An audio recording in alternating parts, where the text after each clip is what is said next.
topic for our ZED talk this morning, but if you weren't, Sacred Spaces, Stories of Faith Through Architecture.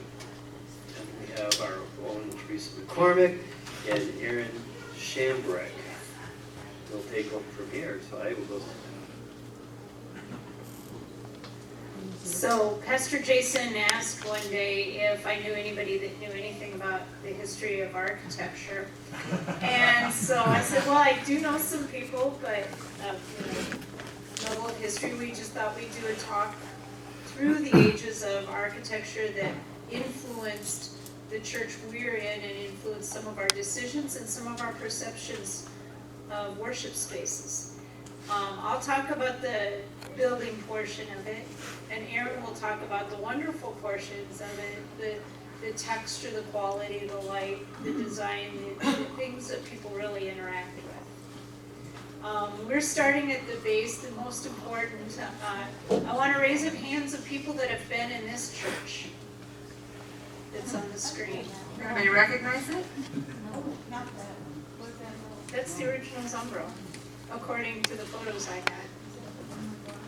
Yeah, that's the one from, Yeah. You watch from, yeah. That is it. Yeah. It looks really small in comparison.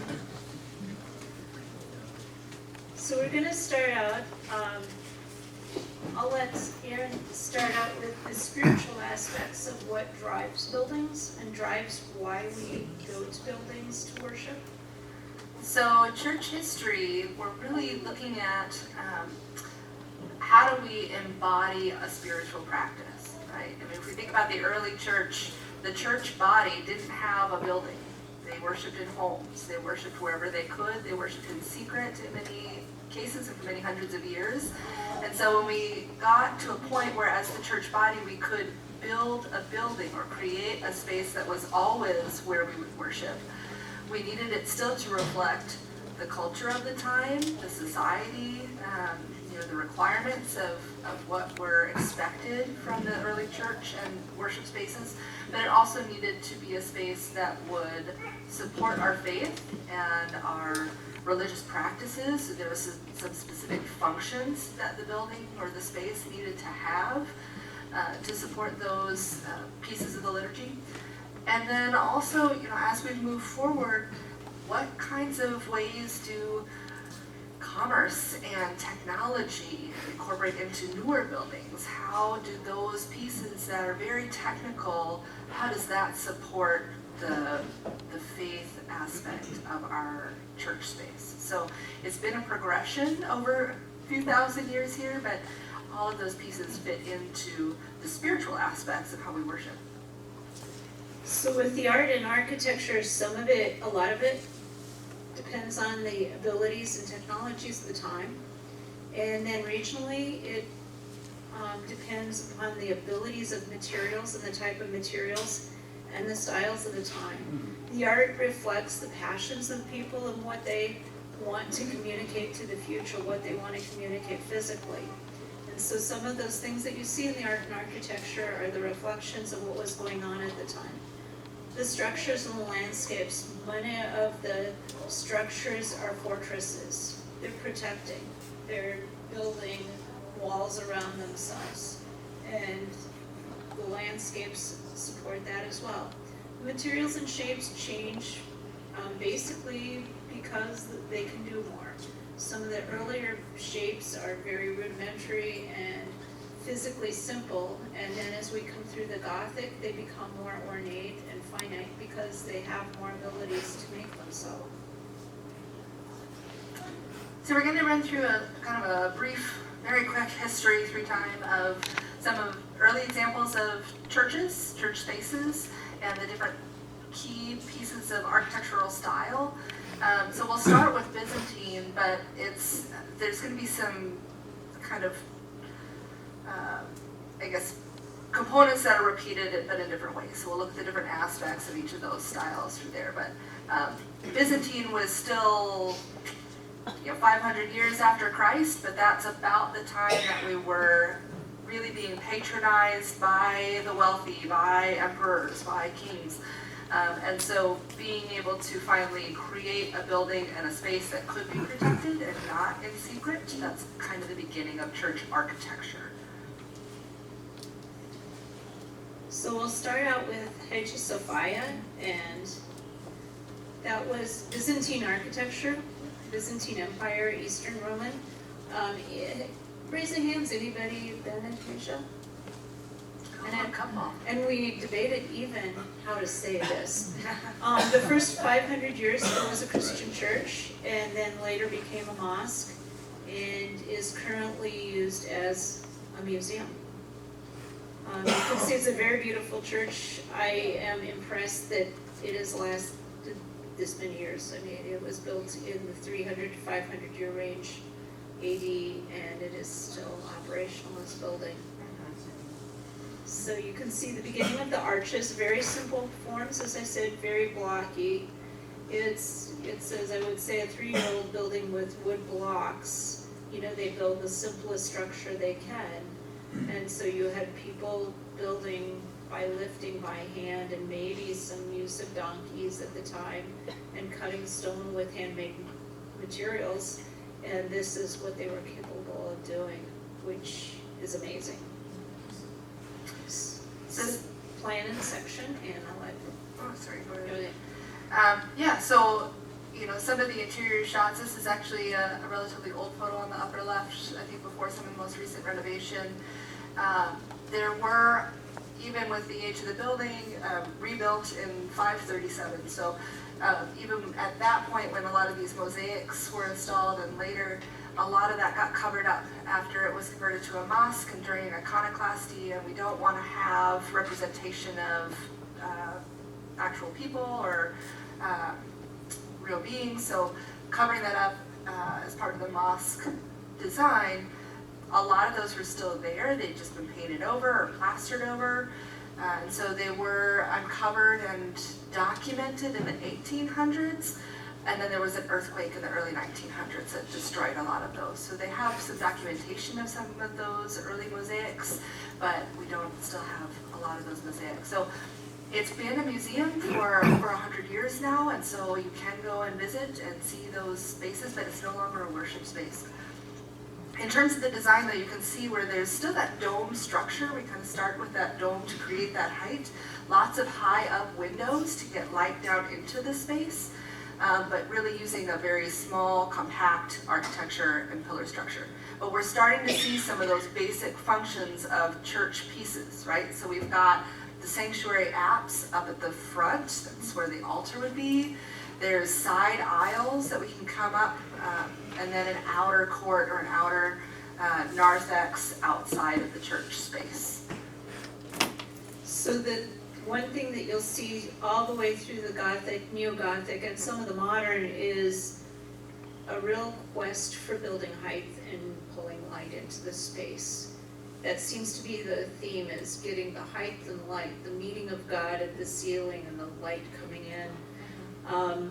The way they did this in the early years was, you can see they build this up and then they have these buttressing structures.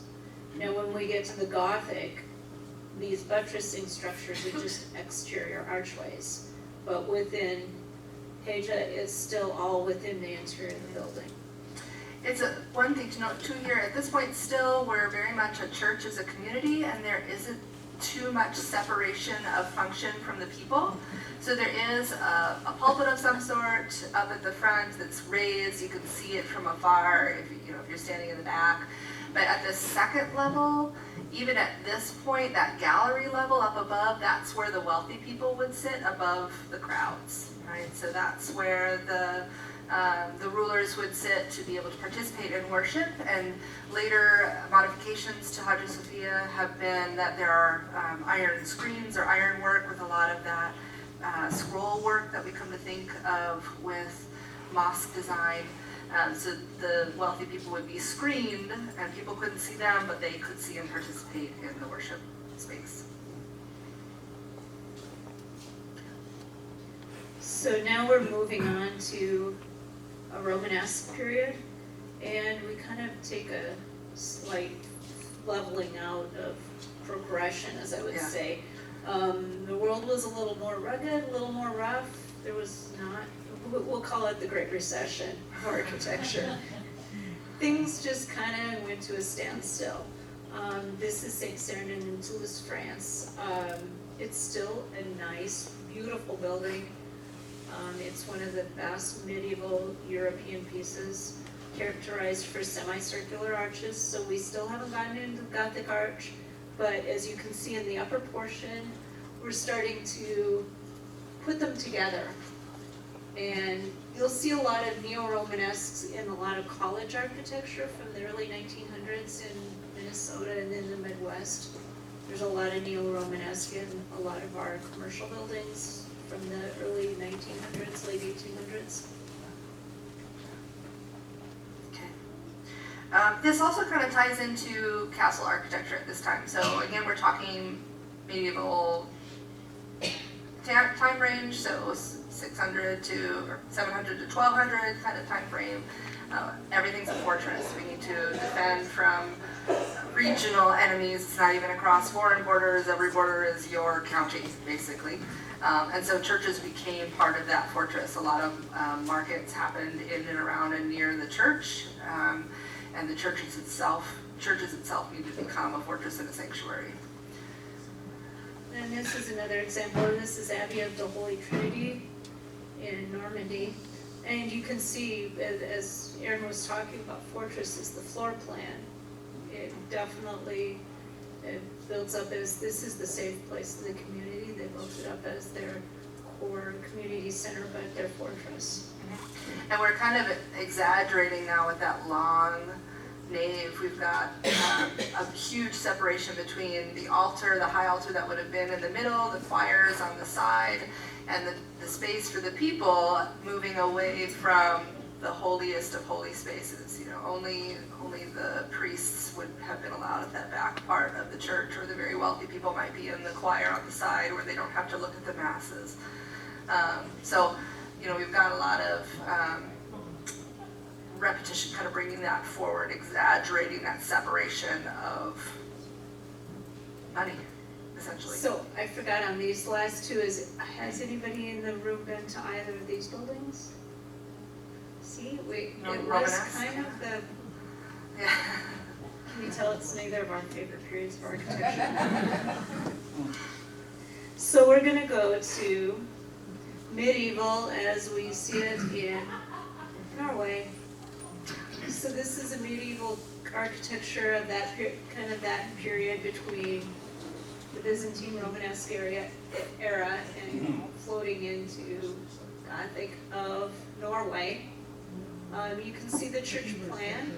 It's a fairly square plan, but still has similar parts to what we're seeing in Europe, Southern Europe.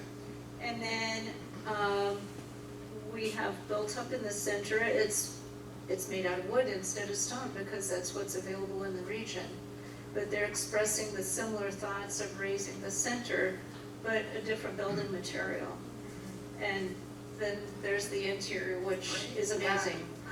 So when we look back at some of those Romanesque, the Normandy kinds of churches, there really isn't a lot of artwork in there. It's the stone. There may be some few carvings that are going to be really stylized.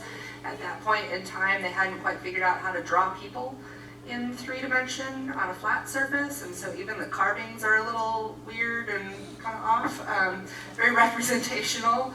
And so this is still that same kind of time frame. We're moving ahead another 100, 200 years, but rather than trying to bring a lot of pictorial representation of faith here, we do have the carved cross, so that would have been hand-carved wood. All of the pieces within that church would have been hand-carved, and again, just drawing on the talents of the community, right? These would have been local guys, local craftsmen, craftswomen, who were creating these works of art within the building. The whole building itself is that labor of love. And bringing in that traditional artistic style. So it's kind of hard to see in this picture, but it's a version, a large-scale version of rosemalling,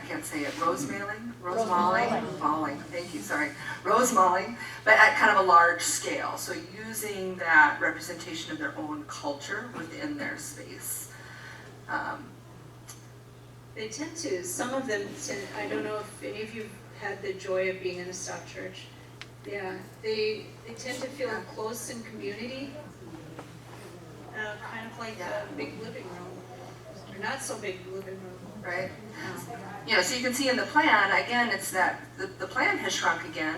We're still a community. This is a community space. We don't really have the space luxury to have a big separation of with and without, or haves and have-nots within this kind of a building. Everybody's part of that central community. We're still seeing those separate pieces of the church though. We've got that altar, we've got the apse at the very back, and then we've got the central name, and I'm not going to be able to translate any of those Norwegian words, but same kinds of parts of church. Okay? It just looks a little bit. I didn't realize the plan down was in Norwegian. I should have had Erin help me with that. So then I'll refer to this as the mothership of Christian architecture. Okay, how many people have been to this building? And if you haven't, you've studied it and seen it. We've seen it. Yeah. Certainly seen a lot of it in the news in the last few years. Yeah, Notre Dame. And I almost pulled in the slides of what should we do next, because if you are interested this afternoon, go out on the internet and see all the sketches of things that the remodel could be. They had some people give proposals for a total glass roof. There's some beautiful imagery out there, but I think their decision I think the decision was to restore what was, which is an interesting talk, or interesting,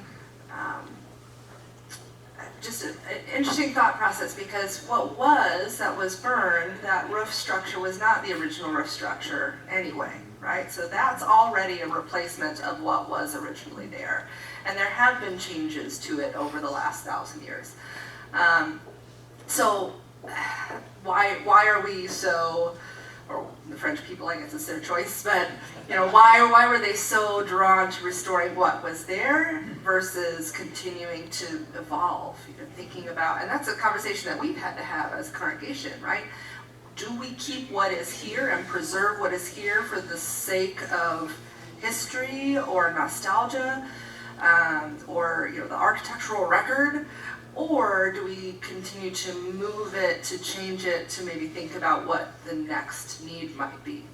And so, this is part of their cultural history as well as their faith history, and their vote was to continue to try to restore back to what had been before it was burned. And it is interesting because in that discussion, it has had very many changes. It was not exactly as pre-fire, in the first iterations. It has had so many changes. The interesting thing, even though this is always thrown out as the iconic of Gothic architecture, it has a lot of Romanesque left over in it. You've got these beautiful Gothic arches down here, and then you get up and this is softened, and you've got these paired Romanesque arches that sneak in there. But the high point of Gothic was the ability to build that rose window. The technology of using that stained glass in such a massive amount in the rose window, and the ability to bring in the light. So the key features of the Gothic were the flying arches and the ribbed vault. And we did more than one slide of this. Of course. Imagine that.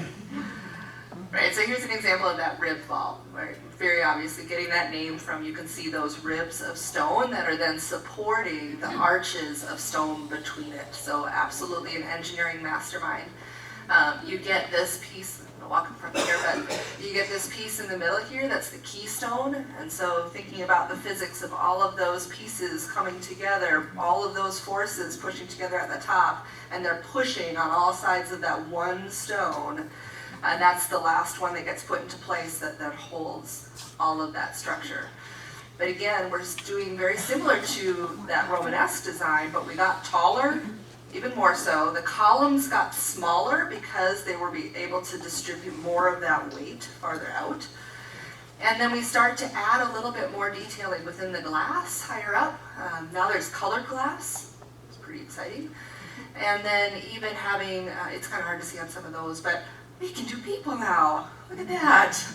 And so even these probably carved more towards the end of that time frame. You're building the church structure and then giving it a couple hundred years to figure out how to make people look like people.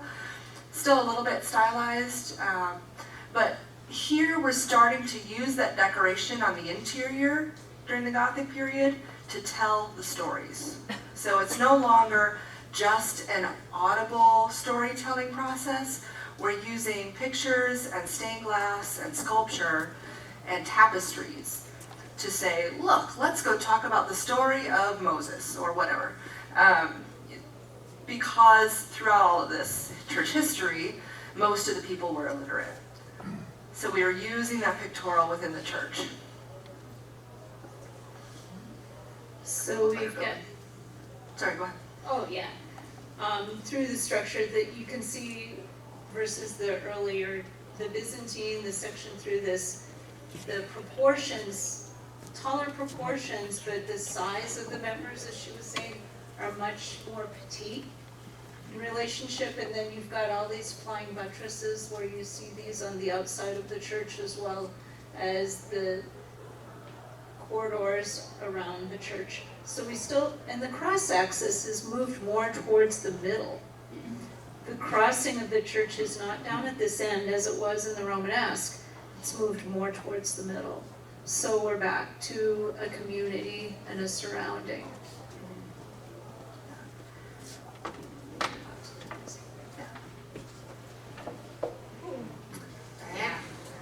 So not that you'd be able to get close enough to any of those to see which story they're telling, but I'm sure someone could say, that window, third from the top, is Noah, you know.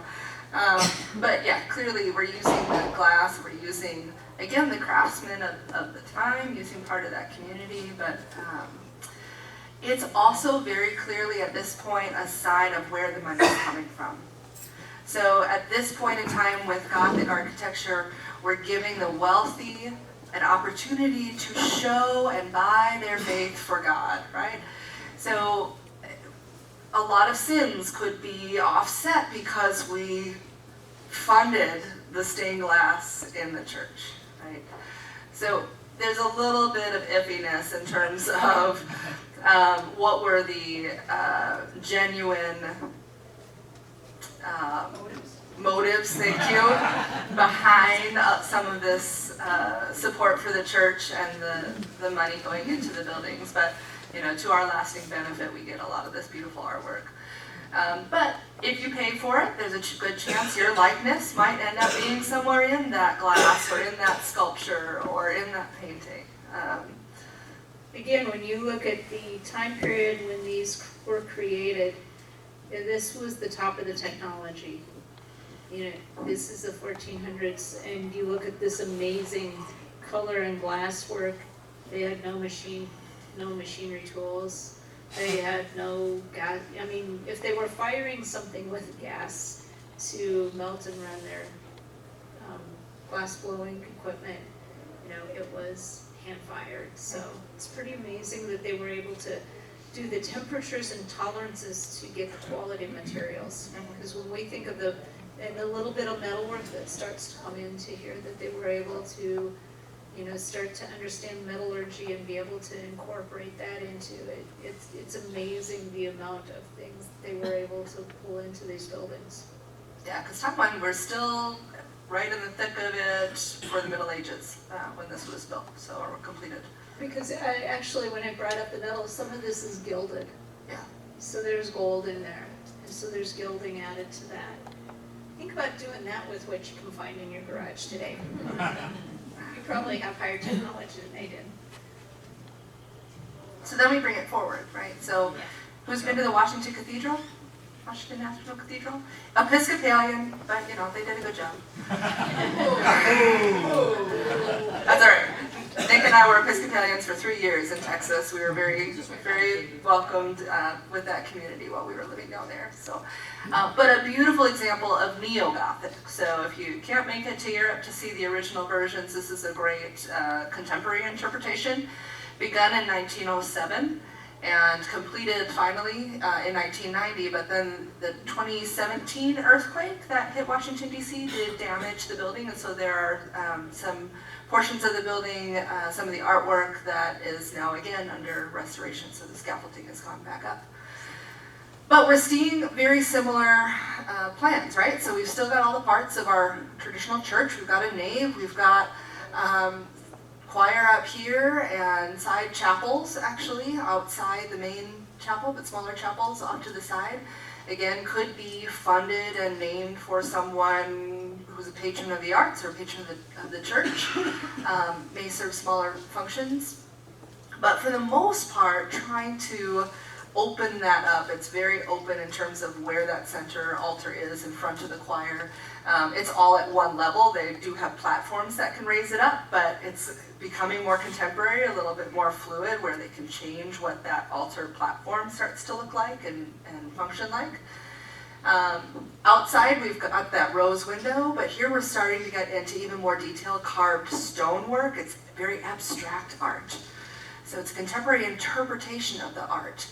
The stonework over the main doors, I couldn't find some larger pictures of it, but it's the story of the creation, and it's the story of God forming from a void, and how do you try to depict sort of the undepictable. It's really beautiful stonework. And then the stained glass in the inside, again, starting in 1907, they're dreaming up the ideas of what these glass pieces are. So there are memorials for World War I veterans, there's memorials for 9/11 veterans. They're in some of the newer pieces that have been placed. And there's a window that's the space window. So there's a piece of glass, or a piece of moon rock in the center of that red circle that Buzz Aldrin brought back and was part of a ceremony to have installed in that piece of glass and commemorate the heavens above that God also created. So telling the story in a new way and a contemporary way with traditional parts. And then we're jumping to the modern movement, and we were lucky enough to get some things that had connections to our local modern movement.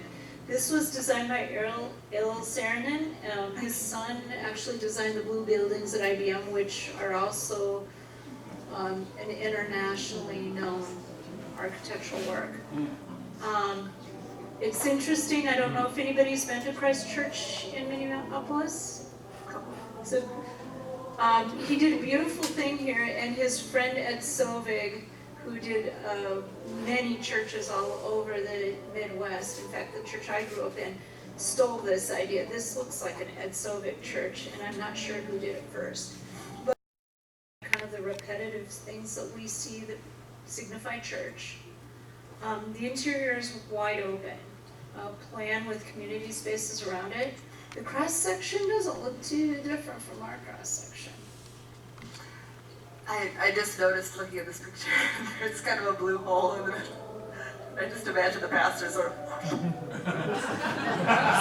stand up, blue you just like rise up from below. Oh, sorry. Fine. But if we look at the architectural plan, right, so we're still doing a contemporary, very contemporary interpretation of church. We've still got sort of this central entrance, this narthex out front, that main nave. We're all equal. You just got to get here to church on time. And we all have access to that space across the top. We've all got visual access and connection to those people. We can all be a part of that worship in the same kinds of ways. So, and then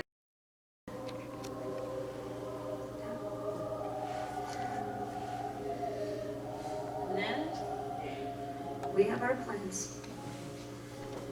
Alright, so again, we're talking about a 1960s church where we're part of a literate world at that point when it was built, and kind of a nod in the Midwestern offshoot of a brutalist architecture. Very simple, very clean. We're keeping our focus on God during worship, right? But we still want to have those parts. We've got a baptismal font, we've got an altar, we've got a narthex and a nave, sacristy kind of hidden off behind. So in this 2020 remodel, we look at okay, how do we still keep those parts that are important to how we worship and how we share the word? Starting to be able to, in our contemporary version, add back in some of that art and design with the new mosaic and leading from the baptismal font up to the altar, adding in a little bit more of the art.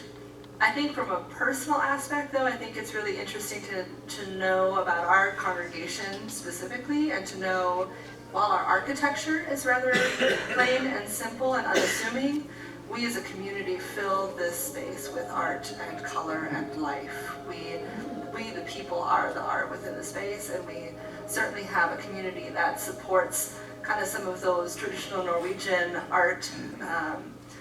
We create art as a community, and we help to make this space beautiful through our own art. It's just in a more changing way than in a really permanent stained glass and stone.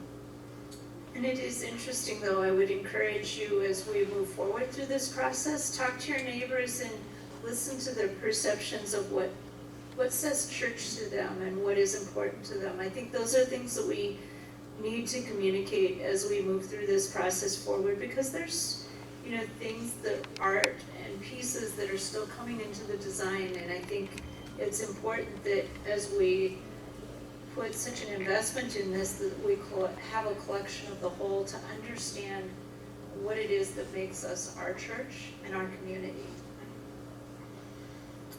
That's our last slide. Does anybody have any questions or comments? Question, Erin, I think you mentioned something about our bishop's hat. Yes. Is that a phrase would you explain? Oh, sure. So the bishop's hat is that piece of the roof that we see that projects up from the top. That's what that component is called, and it was sort of a nod to the bishop's hat from an Anglican priest or a Catholic priest that would have this tall hat. So again, it's kind of a subtle, we're Lutheran, but it's a subtle piece of church history that has gotten incorporated into architecture, just as a familiar shape has been brought in. Yeah, I'm very appreciative of the amount of work that went into updating this. We have a mid-century modern, and we're updating it, and we run a real risk of adding something to it, makes it look bad. Yeah, and you try to bring something else in. You need to keep the mid-century modern sort of idea, and yet update it. And so I've been very pleased with the hard work that went into it, what happened. I think the product that came out, I think it was an excellent job. Thanks. And, do you want a microphone? One of those Norwegian churches had like a huge baptistry, is that what it was? Almost like a swimming pool. Yeah. Oh, that contemporary Norwegian? Yes, it's a swimming pool submersion baptismal font. We're not quite there yet here. Can we see that again, or is it too Yeah. hard to get it up? Back up to that slide. Was it? Yeah, so that may be a function of, I don't know that was necessarily a Lutheran church, so that may be more of a, one more. Before this. Back, yeah. Okay, go up here, right? It So- did talk about that in the article, that the baptismal pool in the front was unusual, but it was something that the community really sought to have. It does look like there's a baby version of it up here too. Like this might be more of a traditional baptismal font, and then if there's also the submersion option, maybe you get to choose. Oh, yeah. I don't know. There's the baby version, and Yeah. there's you can Yeah. dip. So some churches, some denominations in the United States still do a full submersion baptism. I know a good friend of mine was baptized in the pool at Willow Creek, so could just be part of that denomination too. Was this church as a community space used for worship for more than one congregation? I have not That's delved a into good that. question. That would be, Was that what it I'm looking, because I pulled down a lot of background on them and kept them in my notes. That would make sense. I think some of the other Does make pieces sense. as a community that this church brought into was they've got the coffee shop. I think it's back here. So they're making it a space that's not just for Sundays, and I think that's also an aspect of contemporary churches. Both this building in its original form and on, that church is not just for Sundays. We have a life here, we have a community here, and we want people to be in the building more than just for worship. We're here for community. We are Church of Norway, that would be the Lutheran Church in Okay. Norway. That's our. Wonderful, so yes, sister. Lutheran-ish Church of Norway. It is the Lutheran. Church of Norway, not the Lutheran Church of Norway, which is not our kind of Lutheran. The Church of Norway is the church that we would have, the ELC. The sister kind, okay, sister denomination, so yes, it is a sister denomination. And I'm wondering, I'm gonna look into this a little further, this church, but I'm wondering if, because similar to how we have invited the Dinka to worship with us, if this baptismal font was maybe an open door to say, we have other people we want to worship with us. I don't know. There's a reason someone within the community requested that be a part of it. Maybe they give money. Maybe. That's a good way to have it happen. Any other questions or comments?